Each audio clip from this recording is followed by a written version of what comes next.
Dahan-dahan, please. Hi, so I've been very vocal about my skin disorder, which is psoriasis. I have psoriasis. It's like having flare-ups of skin.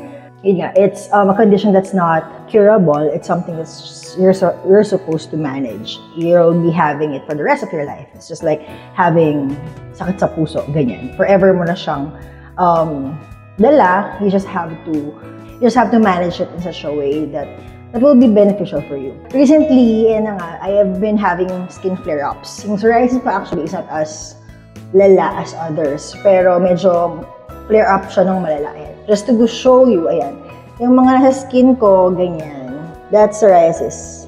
So, as you can see, hindi na siya ganun ka-flawless. Kasi malala siya. Tapos, I have also sa back. If you can see my back, medyo malala siya, nakakahiyang pakita, pero just glimpse, ganyan. O, diba? Parang may mapa ng world dyan. Yan, even sa legs ko, kita niyo yan. That's psoriasis. O, diba? So, yun na nga. One of the treatment that I usually have whenever I have skin flare-ups is orals, of course. I have regular orals that I've been taking weekly. Of course, when you have psoriasis, you also need to moisturize regularly kasi yung cells niya parang, when you have psoriasis, your cells tend to produce more than they usually regularly produce for a normal human being. So recently, I'm also taking injections. So every 3 months, I have injections. Ito, pakita ko sa inyo. This is it. This is Capo. If you have psoriasis, this will also be very helpful for you, especially if you have psoriatic arthritis. I've had psoriasis for over 10 years na, kaya very din siya.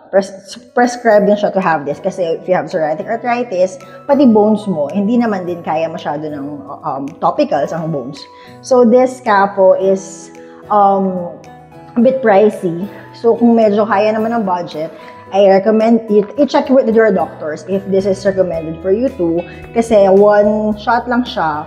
Tapos, it's as good as regularly, moisturizing, and it also helps with the bones na kung may psoriatic arthritis ka. So, yun nga, earlier I had my shot. So, yun lang. If there's anything that I can help you with sa information or how I cope up with it, I'm happy to share. I'm happy to give insights. But, of course, it's better to consult your doctors, consult your, I have derma, have your rheumatoid doctor. Ayun lang, sharing day in the life of a sore warrior. That's all for today. Bye!